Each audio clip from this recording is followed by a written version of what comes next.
eh, que es una variante y profundización de modelos de competencia imperfecta basados en varios competidores,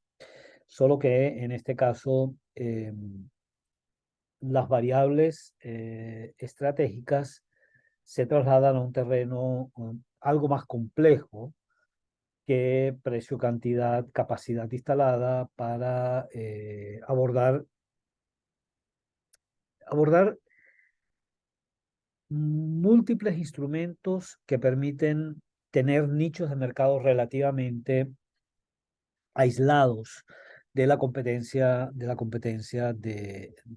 peers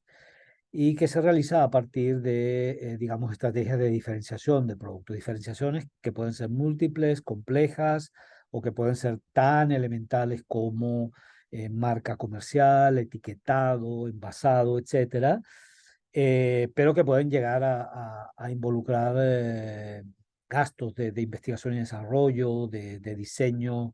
y de prototipos que pueden ser verdaderamente, verdaderamente complejos. Los estamos agrupando, esta colección bastante diversa de modelos y de especificaciones bajo, y aquí hay un error de una vez, bajo la figura de diferenciación de productos o también denominada de oligopolios heterogéneos. Esta es la unidad 3. Eh, entonces, a ver, de lo que se trata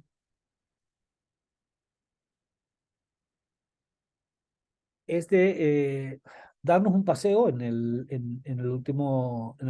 tercio de esta carrera y de esta vista a la microeconomía intermedia de la competencia imperfecta, abordando, bueno, primero qué es la diferenciación de producto, nuestro plan de trabajo, que es este. Vamos primero y en la clase de hoy a hacer un paseo eh, por lo que son las primeras especificaciones de competencia por diferenciación, que son los llamados, que es el llamado modelo de Chamberlain de competencia monopolística, que como ya semánticamente pueden intuir, pues es un híbrido, es un mixto entre un buen número de concurrentes, pero que tienen nichos de mercado no aislados, pero sí donde son el único productor de esa marca o de ese bien en particular con esas características. Y más allá de estos orígenes de los mercados que actúan por diferenciación, vamos a movernos o avanzar en los llamados enfoques de características, es decir, cuando básicamente los bienes difieren entre sí por las mezclas y la ausencia o presencia de ciertos atributos, calidades o características, algunas de ellas que se pueden combinar, otros no se pueden combinar, y desarrollaremos a partir de este enfoque de características una comprensión de la demanda de los individuos y de si esa demanda es sensible a calificar o a ponderar distintos atributos con distintas valoraciones, o si lo que diferencia a los consumidores entre sí es más que esas valoraciones de determinadas características, la renta. Según sea uno u otro el caso, que haga diferir o que vuelva a los consumidores heterogéneos entre sí, van a ser posibles los abordajes a partir de diferenciación vertical, que es diferenciación por calidades, y amparado en la presencia de estructuras de ingresos desiguales, a la diferenciación horizontal, donde fundamentalmente, desde todo punto de vista, son iguales los consumidores, salvo en cuanto valoran un atributo o un grupo de atributos en particular respecto a otros. De manera que esos gustos o que esas preferencias heterogéneas, de nuevo, abren una ventana de oportunidad a que las firmas exploren dichas preferencias y compacten o desarrollen determinados productos que pueden tener una importante concentración en esa característica valorada, siempre y cuando el nicho de mercado sea lo suficientemente rentable como para satisfacerlo. Entonces, bueno, vamos a construir una modelización donde desarrollemos esa estructura de la demanda, cuál es la política de precios una vez establecida o elegida la variedad, el grado de diversificación que admitirá el producto. eh, Ampliaremos a consumidores que no solamente valoran distinto las características, sino que a su vez prefieren tener más opciones disponibles en su parrilla, en su automercado, en su menú de opciones de consumo que menos, y eso ya per se le otorga un valor a, al poseer mercados que compiten por diferenciación. Y finalmente nos pasaremos por una forma alternativa de presentar, digamos, el diseño de productos, la diferenciación horizontal, que es la vertical, donde determinaríamos cuál es el tipo de demanda que recibe, demanda por calidades, ojo, no solamente por calidades superiores, también por calidades inferiores, y el número de calidades disponibles que admite un determinado mercado. Entonces, bueno, avanzando, ¿qué es la diferenciación? Y qué causa la diferenciación. Bueno, básicamente, a ver, nosotros trabajamos con un bien, por decirlo de alguna manera, genérico, con una especie de tapa amarilla o producto muy básico, que podía ser producido por un montón de gente, por muchas firmas, con o sin costos iguales, que podía ser producido por un solo productor, si era un monopolista monoproducto, o que podía ser generado por un grupo reducido de productores, y también se trataba de commodities, de productos eh, con muy baja capacidad de distinción por origen de dicha oferta. Pero esos no son los mercados que prevalecen en economías, digamos, más diversificadas, en economías industrializadas. No es exactamente la homogeneidad del producto lo que caracteriza la mayor parte de los mercados. Ya vamos a ver especialmente qué tipo de mercados. Y entonces no es cierto, en consecuencia, que los modelos, con un modelo en particular, podamos predecir de manera eficaz todos y cada uno de los mercados. De ahí ese uso del término one size fits all. No es cierto. ¿Okay? Es decir, una sola talla no se ajusta bien a todo el mundo, sino que hay mercados en particular que pueden ser mejor explicados por un enfoque basado en la competencia, la atomización, otros no, y justamente voy a, digamos, hacemos un repaso muy rápido de qué es lo que podría acercarse mucho más a uno u otro modelos o estructuras de mercado. Y yo los invito a que hagan un repaso, y no lo lleven a demasiados números SIU, a muchos dígitos SIU, es decir, la clasificación internacional industrial uniforme, que es una forma de agrupar distintos productos que van desde los productos, digamos, más primarios, casi que ni de cosecha, sino de recolección, del sector primario, el sector agrícola o agropecuario y minero, a los sectores de servicios, etcétera, y a través de esa clasificación SIU, ustedes van a poder segmentar de manera e identificar, digamos, por producción característica, todas y cada una de las industrias que van, repito, desde las industrias agropecuarias, forestales, mineras, pesqueras, pasando por manufactura, ciertos tipos de manufacturas, de mayor o menor grado de elaboración, pasando por servicios. ¿Okay? Entonces, A ver, hay, especialmente en el sector primario, en el sector, digamos, que produce bienes agrícolas de bajo nivel de elaboración y especialmente en aquellos que son menos factibles de ser conservados, y que admiten escalas de producción relativamente pequeñas porque son importantes los costos de transporte, o porque es importante, digamos, producción de alta calidad que está sujeta a condiciones que no son fácilmente controlables, como temperatura, pluviosidad, etcétera, fertilidad del suelo, todo lo demás,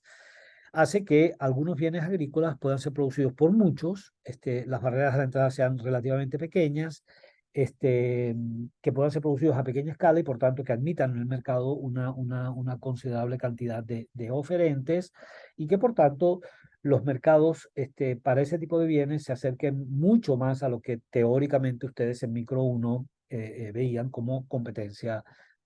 perfecta, seguramente mucho más cerca de la competencia pura, porque también la cercanía a los centros de consumo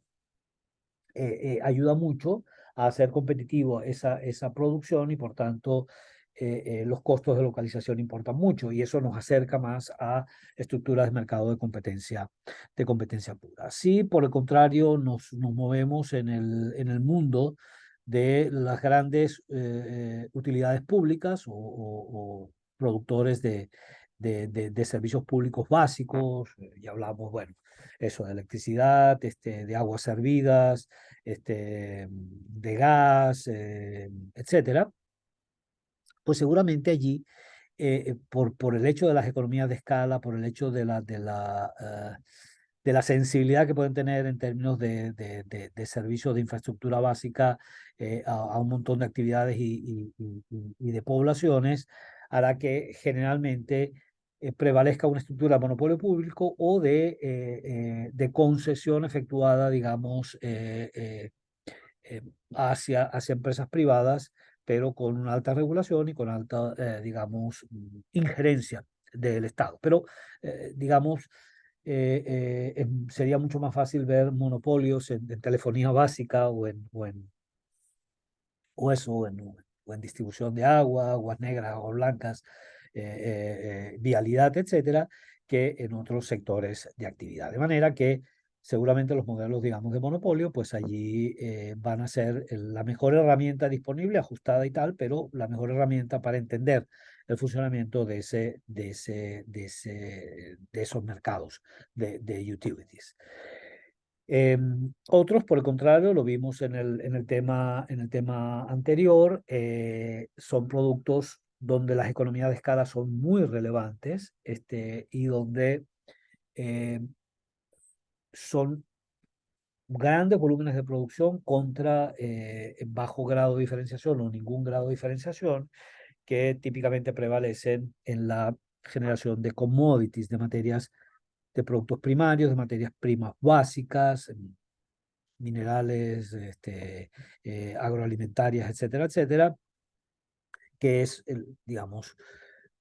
en la que predomina grandes players, pero no muchos. Y por tanto, el oligopolio puede ser un framework teórico que, que, que sea más preciso en la descripción de la dinámica de esos mercados. Y finalmente, hay otros, especialmente en la medida en que bajamos los escalones de la industria manufacturera hacia manufacturas de gran grado de elaboración, donde el diseño, calidades, importa mucho, hará que efectivamente cuanto más elaborado, mayor valor agregado tenga ese producto, tanto más factible de obedecer y de distanciarse entre productos similares exista por la vía del diseño. Entonces allí más bien la competencia por diferenciación de producto, o el llamado oligopolio heterogéneo, va a ser un mejor abordaje, va a permitir un mejor abordaje en la comprensión de esa estructura de mercado. Y ni hablar, y cuanto más nos acercamos al consumidor final, pues tanto más vamos de producción de tractores, que hay muy pocas marcas, a producción de pantalones, diseño de camisas, moda, accesorios, etcétera, etcétera, O si vamos a el área estrictamente de servicios, desde servicios educativos, de salud, recreacionales, restaurantes, hoteles, etcétera, pues muchísimo más. La diferenciación hace precisamente el parteaguas entre un productor y el otro productor. Entonces, desde los hoteles boutique, grandes hoteles, posadas, etcétera, menús, desde comida étnica, pasando por alta calidad, bajo tenor, etcétera, etcétera, comidas de autor. Allí hay una enorme margen para distanciarse de tu competidor, ser diferente. Hablemos, ni hablar de los economistas, eh, eh, que incluso cada uno de esos es un chiste más de mal gusto contra mi profesión, pero incluso un solo economista puede tener varias opiniones y por tanto diferenciarse entre sí por momentos en el tiempo o en el espacio. Regresemos, de manera que ciertamente si hay una herramienta que puede ser teóricamente muy fértil para aproximarse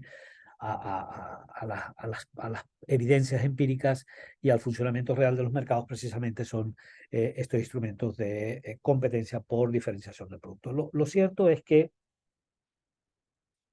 eso viene diferenciados, bien sea que hay sustantivas diferencias en funcionalidades o que simplemente el consumidor los percibe como diferentes, hace que a pesar de que se encuentren en un entorno muy cercano, tengan un grado de sustituibilidad entre sí alto, no sea perfecto y por tanto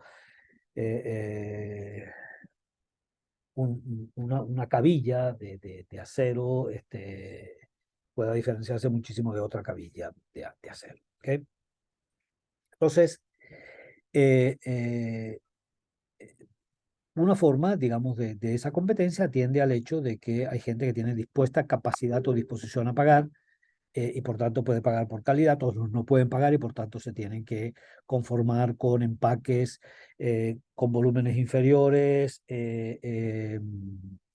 de calidades, digamos, menores, donde la marca no importa o son productos más genéricos, etcétera, y otros que efectivamente pagan por marca y por la calidad vinculada a esa marca, las garantías, diseño, prestigio de los bienes. Y eso, digamos, nos colocaría en el terreno que ya hemos mencionado de la diferenciación que es vertical. O sea, la valoración que hacen los consumidores, seguramente cualquiera de nosotros considerará que un Maserati es mejor que un Renault bajo cualquiera de las gamas, pero por supuesto, ni ustedes ni yo, ustedes a lo mejor más que yo, pero yo desde luego que no, pertenezco al mercado de demandantes potenciales de Maseratis. Entonces, a pesar de que todos veamos con ojos de codicia cualquiera de los prototipos de los turismos eh, de esa exclusivísima ensambladora. Eh, Hay, por otro lado, consumidores que, como decíamos, tienen percepciones, valoraciones, paladar o apetito por ciertas características de los bienes, qué sé yo, comida picante, bueno, comida mexicana, india, etcétera, etcétera. Y hay otros que, bueno, que son veggies. Entonces, bueno, esa diferencia, la diferencia no está, no está en que uno pueda pagar una comida veggie o pueda pagar una comida india, eh, que los hay, pero más bien es la diferencia en las preferencias que tienen los consumidores, aquellos que les permitiera optar y por tanto abrir oportunidad de una oferta de bienes centrados, no sé, en la comida picante, spicy, este, eh, y digamos cualquier otra diferencia y nicho se basa en la heterogeneidad de las preferencias o de la valoración de los atributos por parte de los consumidores y ahí cabe en consecuencia estrategias más de diferenciación horizontal que vertical. Si ustedes quieren un ejemplo, vayan a los bienes culturales, y gastronomía, que van a conseguir infinidad de diferencias. Está el tema de preferencia por la variedad, que ya hemos comentado y no insistiremos aquí, y dependiendo de dónde se encuentre el origen de la diferenciación, habrá mayor o menor sustituibilidad, y con ese menor o mayor grado de sustituibilidad serán mayores o menores las barreras de entrada, y la estructura de mercado será más pasible de la competencia o más sensible a la competencia o menos sensible a esta. Entonces, arranquemos con los primeros elementos y después yo voy a completar con una asíncrona, sobre la estructura formal del modelo de competencia monopolística de Chamberlain. Estamos hablando de un modelo muy viejo, de modelos en los prolegómenos de la evaluación de las estructuras de mercado, década de los 30 del siglo pasado, y que básicamente es la primera especificación de modelos que siendo de competencia imperfecta, producen un equilibrio de beneficio nulo, que era bastante contraintuitivo en un mundo de blanco y negro como el que predominaba en la teoría económica en esa primera mitad del siglo XX. Y bueno, digamos, per se ya nos está diciendo, bueno, hay únicos productores de unos únicos productos, pero hay muchos de esos productos y hay competencia, y puede ser muy fiera la competencia en este tipo de estructuras de mercado. Porque básicamente se trata de los esfuerzos de la firma por aislarse del impacto negativo que sobre sus beneficios generan sus vecinas, que se generan en las adyacencias, en la localización en que ellas se encuentran, y lo hacen separándose de su oferta en cuanto al contenido del producto, pero eso sí es muy fácil, eh, porque son muy bajas las barreras de la entrada, es muy fácil producir cosas muy parecidas. ¿Okay? Yo puedo copiar perfectamente cualquier marca de relojes, para no violar derecho de propiedad, le cambio una letra, pero me copio el diseño, por supuesto, de menor calidad, va a ser muy fácilmente distinguible, pero puede haber un nicho para eso, y entrar a competir fair en esa área puede ser muy difícil, pero imitar o producir cosas de grado de diseño mucho más elementales puede ser relativamente fácil, y por tanto puede ser muy posible que nos consigamos con estructuras de mercado que tienden a ser fácilmente penetrables, y por tanto donde prevalece mucha fricción, especialmente en las variedades más cercanas entre sí. Y eso, bueno, hace colocar el énfasis o el acento de la competencia y del esfuerzo de ganar y mantener mercado en cosas distintas a cantidad, precio, etcétera, como lo serían entonces la propia marca comercial y las patentes que las amparan, temas de calidad, de diseño, presentación, las garantías pueden ser una diferencia notoria. Si yo tengo buenas garantías que me aseguran la calidad, durabilidad de ese producto versus otras que no lo tienen, la oportunidad y el tiempo de consumir ese bien, porque tengo mejores o no tan buenos canales de distribución, facilidades de pago, crédito, localización espacial o georreferencial, que es muy importante, la propia publicidad, etcétera, que son todos ellos mecanismos que te pueden permitir distinguirte, tener lo que llaman una oferta distintiva, de algún bien o de algún servicio. Pero claro, con ello y con esas rudolías que diríamos en catalán, con esas